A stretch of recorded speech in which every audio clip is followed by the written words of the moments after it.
We wanted to take a moment to note the passing of Don Cornelius, the creator of Soul Train. He died today in Los Angeles at 75, an apparent suicide. Soul Train wasn't just a television show, it was a movement. It was a lifeline. It was Saturday morning salvation. Long before YouTube, TikTok, and viral dances, Soul Train was the stage where culture happened in real time, and behind the bright lights, behind the dancers with gravity-defying afros, behind the legends who graced that stage, was a man named Don Cornelius. But what most people don't know is that Soul Train also had a dark side, one that almost no one dared to talk about. This is the story of how a revolutionary dance show gave Black America a voice, and how behind the scenes that voice was silenced, exploited, and nearly erased. It started with a simple idea in Chicago and ended in tragedy. But between those moments, a cultural revolution, a hidden scandal, and one of the most iconic stages in television, history before the lights, before the smooth camera glides down the Soul Train line, before Don Cornelius became the face of a generation, he was just a man with a dream. And that dream began on the south side of Chicago. Don Cornelius didn't come from privilege. He came from grit, from the streets, from the static of AM radio, and the thumping of nightclub bass that poured out onto the sidewalks. In the early 1960s, Cornelius worked as a police officer, then transitioned to radio and news broadcasting. His voice, deep, deliberate, hypnotic, quickly caught attention. But he wasn't satisfied reporting tragedies and traffic jams. He wanted to celebrate something, to build something, and that's when the idea hit him, a dance show. But not just any dance show, a stage for Black joy. Chicago had already seen local success with programs like Kitty A Go-Go and Red Hot and Blues, but Cornelius saw what was missing. There were no shows that spoke directly to the soul of Black America, and certainly none that let everyday Black teenagers become stars in their own right. So he did something radical. He rented out high school gyms and hosted Soul Train, dance parties, rolling into neighborhoods on literal trains to bring music, dancing, and unity to the people. "We didn't have a platform," he once said, "so I built one." In 1970, Cornelius took the biggest gamble of his life. With borrowed equipment, a few favors, and a shoestring budget, he pitched a televised version of Soul Train to WCIU-TV, a small UHF station in Chicago. They said yes, but just barely. On August 17, 1970, Soul Train aired for the first time. It was in black and white. There were no big-name sponsors, no flashy graphics, just a modest stage, a few local bands, and raw, undeniable magic. From the first beat, it was clear. This wasn't just television. This was a revelation. Don Cornelius, standing in front of the camera, didn't shout or perform. He commanded, suave, smooth, and silent in his power. He was a Black man in control of his words, his image, his brand. That alone was revolutionary. What made it even more groundbreaking? Cornelius didn't just host the show, he owned it. That was practically unheard of at the time, especially for a Black creator. He negotiated the sponsorships, he made syndication deals, he hired the crew, he retained the rights. He was like Desi Arnaz, but cooler, one critic said. And when he partnered with Johnson Products, the first major Black-owned sponsor in American TV history, he took Soul Train nationwide. It started with just 7 cities: Atlanta, Birmingham, Cleveland, Detroit, Houston, Los Angeles, Philadelphia. But by the end of the first season, it was unstoppable. Every week, Cornelius walked onto the stage with his calm voice and measured tone. He never cracked, never broke a sweat. But behind that control was a man quietly,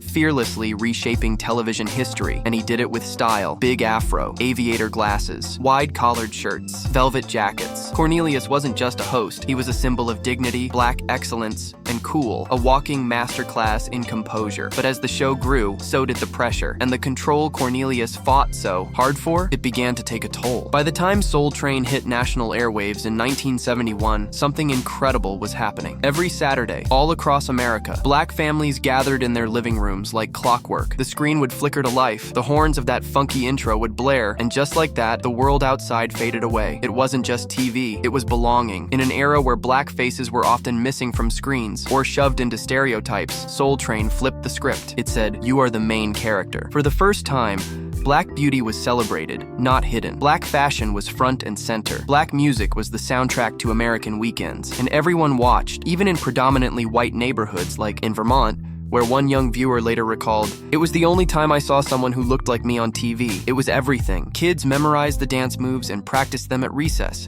Parents tapped their feet. Grandmothers nodded along to Aretha. Soul Train became a multi-generational ritual. But what made the show electric? It wasn't just the musicians, it was the dancers. These weren't polished professionals. These were neighborhood kids, regular teens who walked into the studio with nothing but their style, spirit, and a dream.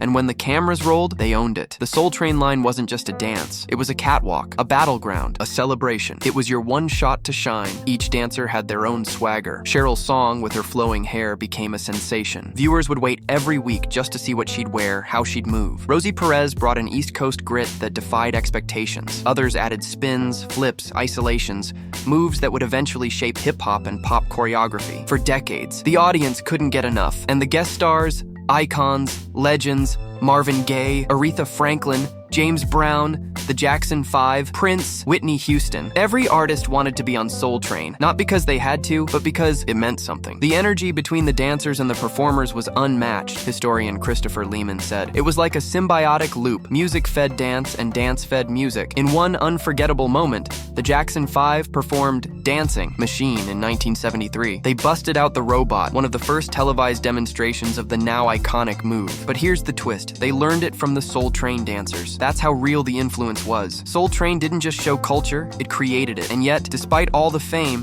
behind the glitter, there was pressure. Lots of it. Donnie Cornelius kept a tight grip. He demanded rehearsals. He enforced strict dress codes. Lip-syncing errors? Redone. Dance moves that felt too suggestive? Cut. He wanted the show polished, dignified, unimpeachable. Some admired that perfectionism. Others, not so much. Over time, those cracks, the ones hidden behind the dance lines and glittering costumes, began to spread. And what had once been a celebration of liberation slowly became a stage for something else. For decades, Soul Train was celebrated as a beacon of black culture and unity. But behind the legendary dance lines and smiling faces was another truth, one far less glamorous. The dancers, the heart of the show, weren't getting paid. Not really. At most, some got a boxed meal. Others, not even that. One of the most jaw-dropping moments came from Rosie Perez. Yes, that Rosie Perez, who would go on to become an Oscar-nominated actress and pop culture icon. Before she was a star, she was just another teenager on the Soul Train set, hoping to dance her way into the spotlight, but what she experienced shook her in an interview years later,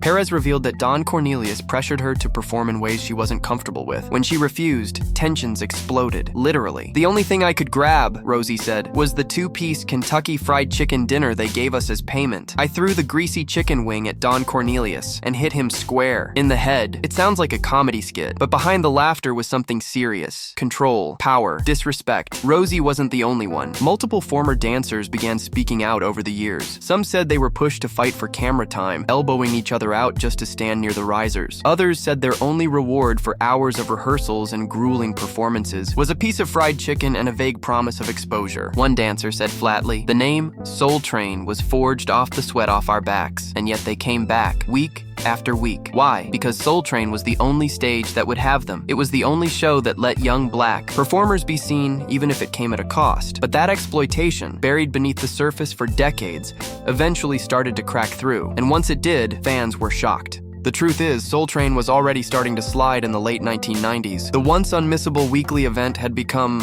hard to find. Ratings were dropping. Viewership was shifting. Most stations airing the show were now smaller, low-budget networks, either Fox affiliates or local independents, and many of them had bumped Soul Train from its iconic Saturday afternoon slot to the middle of the night. The move was brutal. Families couldn't gather around the TV at midnight. Kids couldn't study the dance moves in real time. The heartbeat of the show was being silenced, quietly, week by week. And then came a major blow. In 2007, Tribune Entertainment, the company that had helped distribute Soul Train, shut down its syndication division entirely. Without them, the show had no one left to get it on air across the country. Don Cornelius tried to salvage it. He struck a deal with Trifecta Entertainment and Media, but by then, the magic was fading. And still, behind the scenes, things weren't just about ratings. There were stories. Quiet, whispered stories about Don Cornelius and the dancers, specifically about how he treated some of them. The Los Angeles Times would later report allegations of inappropriate relationships with young women on the show, while Cornelius was still married. Whispers became murmurs. Murmurs became articles, and soon, a show that had once been the pride of black television had a shadow following it everywhere. One music journalist said it bluntly, "The dancers made that show, but they got nothing. The man at the top got everything." And yet, Cornelius kept a tight grip on control, especially when it came to how Soul Train was seen by the world. He famously despised the internet. Fans who uploaded Soul Train clips to YouTube had their videos taken down. Old performances on VHS or bootleg DVDs shut down. He used copyright laws to chase down nostalgia.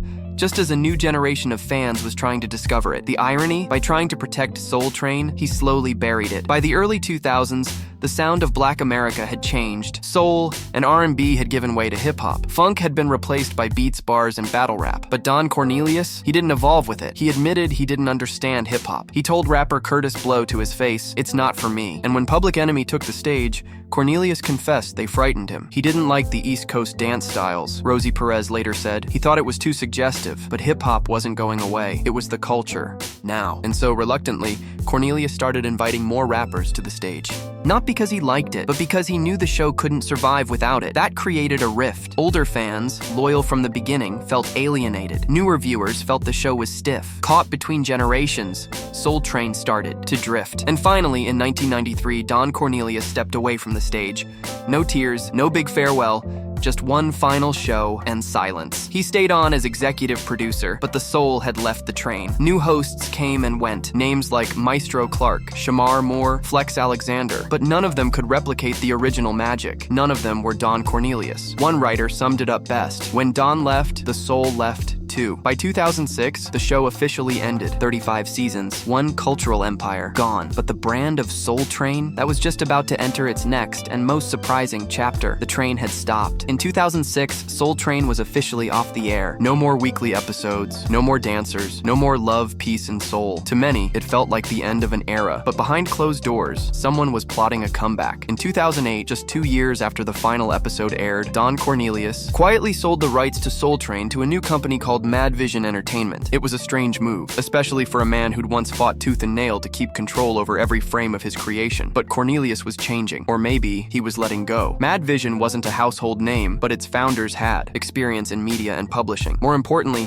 they saw something Don no longer could, a new way to bring Soul Train back to life. Their first move? The internet. Where Cornelius had once shut down YouTube clips, Mad Vision leaned in. In 2009, they launched an official Soul Train YouTube channel. For the first time ever, fans could legally binge-watch classic episodes and iconic performances online. It was a hit. Younger audiences discovered the show for the first time. Older fans relived their favorite moments. And in a twist of fate, the same digital age that once threatened Soul Train became its lifeline. Then came DVDs. In 2009, Mad Vision inked a deal with Time Life to release curated episodes for home viewing. The packaging? Retro. The performances? Timeless. But they weren't done yet. That same year, Mad Vision struck a partnership. With Bet Together, they resurrected the Soul Train Music Awards, airing them on BT's sister channel, Centric. Old episodes also began rerunning on Centric and Bounce TV, bringing that vintage soul to a brand new audience. The critics were skeptical. Would this be just nostalgia? Or could Soul Train evolve into something new? The fans, they were just happy to see it moving again. But then came another twist. In 2011, just as Mad Vision was hitting its stride,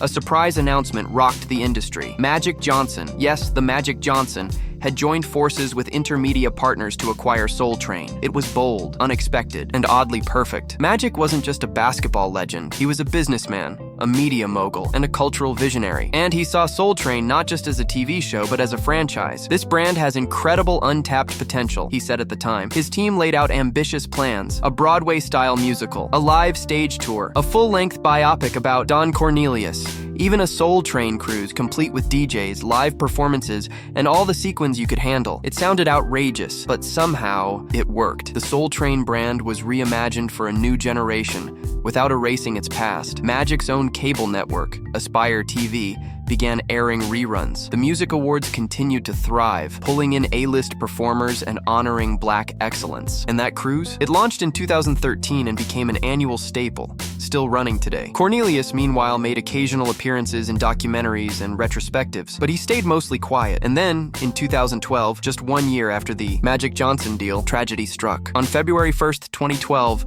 the world woke up to shocking news. Don Cornelius had died by suicide. He was 75 years old. There were no signs, no letters, just questions. His death hit hard, not just because of the way he passed, but because of what he represented. For decades, Cornelius had stood as a symbol of calm, class, and cultural pride. He built a platform for Black expression when none existed. And now, the man who gave us love, peace, and soul was gone. Longtime collaborators like Clarence Avant said they were stunned. They'd seen him just days before. He seemed fine, Avant said. Others noticed something darker. Cornelius had been battling health issues. He'd suffered a series of strokes. He was in chronic chronic pain. His once unshakable image had started to blur. He couldn't control the brand anymore, one former associate said, and that loss of control broke him. But even in death, Cornelius left behind something powerful. He didn't just create a show. He created a movement, a feeling, a permission slip for millions of Black Americans to be seen, heard, and celebrated. And in the years that followed, that legacy, his legacy, only grew. In 2016, BET's parent company, Paramount Global,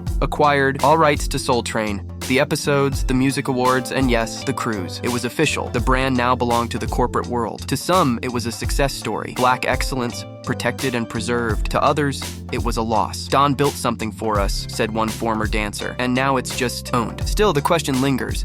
Can a brand born from soul survive without it? What happened when Soul Train was no longer Don Cornelius's baby? When the man who birthed it couldn't hold the reins? It became a product, a commodity, a shiny logo slapped on merchandise, reruns, and cruises. The soul slowly stripped away. Corporate suits in boardrooms decided what the brand meant. Marketing teams weighed demographics and ad dollars, not culture and community. Paramount Global, Magic Johnson's Aspire TV, Mad Vision Entertainment, they all played their parts. But one thing was clear, the soul wasn't their priority. Critics say the Soul Train Music Awards became just another award show, lacking the rawness and edge that made the original so iconic. It's polished, one longtime fan admitted, but it's lost the grit, the realness, the heart. The dancers, once the heart and soul of the show, were relegated to nostalgia segments and background acts. Social media trends mimic Soul Train moves, but the moves are hollow without the context. And then there's the question of ownership. When Paramount took over, what happened to the people who made Soul Train what it was? The dancers, the choreographers, the background singers, the crew? Many say they were forgotten. For every Don Cornelius, there were dozens of unsung heroes. Dancers like Heather Hart and Tina Landon, who defined Soul Train's look but never saw. Royalties, musicians and producers whose work fueled the show's energy but remained invisible. And yet, when the brand became a cash cow, those voices faded. Legal battles and disputes over rights simmered for years, but rarely reached the public eye. Some insiders claim it was a deliberate move. Keep the spotlight on the brand, not the people. Who built it? They took the soul, but left the people out in the cold, said one former crew member anonymously. The glamorous spotlight? It was reserved for the new corporate owners and a select few celebrities. Meanwhile, the real soul of Soul Train, the grassroots community that made it legendary, was left to reminisce on faded VHS tapes and grainy YouTube clips. Here's the fear, uncomfortable truth. The Soul Train of today isn't the Soul Train of the 70s and 80s. It's a carefully packaged echo, a sanitized version of what once was. The brand lives on, yes, but its soul? That's up for debate. Is it honoring Black culture or capitalizing on it? Some argue Soul Train should be retired as a relic, a museum piece frozen in time. Others cling to hope that someday someone will recapture that lightning in a bottle. Maybe it takes a new generation. Maybe it takes a radical reinvention. But whatever happens next, one thing is certain. Soul Train was never just a TV show. It was a revolution. And revolutions don't die quietly. They either evolve or they're lost to history. The question now, will Soul Train evolve or will it remain a ghost of its former self? Exploited, packaged, and hollowed out. Only time will tell. Want me to help you craft a punchy conclusion and call to action that really drives home this controversy and sparks debate with your viewers? You said, Extend Section 12 ChatGPT said, absolutely. Here's an extended and intensified Section 12 to deepen the controversy and tension around Soul Train's legacy and future. Section 12. Can Soul Train ever be more than nostalgia? Here's the uncomfortable truth. The Soul Train of today isn't the Soul Train of the 70s and 80s. What once was a vibrant, groundbreaking platform that gave Black artists, dancers, and culture a voice has been diluted into a polished, market-friendly brand that prioritizes profits over authenticity. It's a carefully packaged echo, a sanitized shell of its former glory. But what does that mean for the culture it once championed? Is the new Soul Train honoring Black culture and its deep roots? Or is it exploiting that culture for commercial gain, with little respect for the community that made it legendary? Look at the recent iterations and revivals. The once revolutionary spirit is replaced by a glossy veneer designed to appeal to a wider, often whiter, audience. The grit, the raw energy, the unapologetic pride, where has it gone? It's hard not to feel like the essence of Soul Train has been sold out. The commercialization risks turning a cultural milestone into just another nostalgic product, an accessory for corporate America's latest branding campaign. There are fierce debates in the community. Some say Soul Train has become a museum piece, something frozen in time and safe for viewing but no longer alive. Others cling to hope. They believe the brand can be reborn, that a new generation of artists, producers, and visionaries can recapture the lightning in a bottle. They argue that Soul Train isn't just about the past, it's a living legacy that demands reinvention. But can such a reinvention happen within the current framework, controlled by conglomerates with profit margins in mind? Or does the brand need to be reclaimed, taken back by the culture it belongs to restore its soul? The questions cut deeper. How many Black artists and dancers today feel truly represented by Soul Train's current iteration? How many feel like they're merely props in a polished production aimed at selling merchandise and brand deals? Are the original creators and pioneers being honored or erased in this transition? What makes this controversy even more bitter is that it's not unique to Soul Train. It reflects a larger pattern in how Black culture is commodified. From music to fashion to film, there's a constant tension between cultural celebration and cultural appropriation. Soul Train sits right at the crossroads. It was once a beacon of Black excellence and visibility. Now some say it risks becoming a cautionary tale, a symbol of what happens when culture is reduced to a dollar sign. The legacy is complicated. The brand survives, yes, but the soul? That's the big question. Is it possible to honor the past while boldly moving forward? Can the soul be resurrected in a way that respects history and empowers future generations? Or is Soul Train doomed to be a ghost, a commercialized shadow of its former self, haunting the memories of those who lived its golden era? As fans, viewers, and members of the culture, it's up to us to ask these questions. Because if we don't challenge the narrative and demand authenticity, the soul will be lost forever. And when that happens, Soul Train won't just be a television show that ended. It will be a cultural wound that never healed.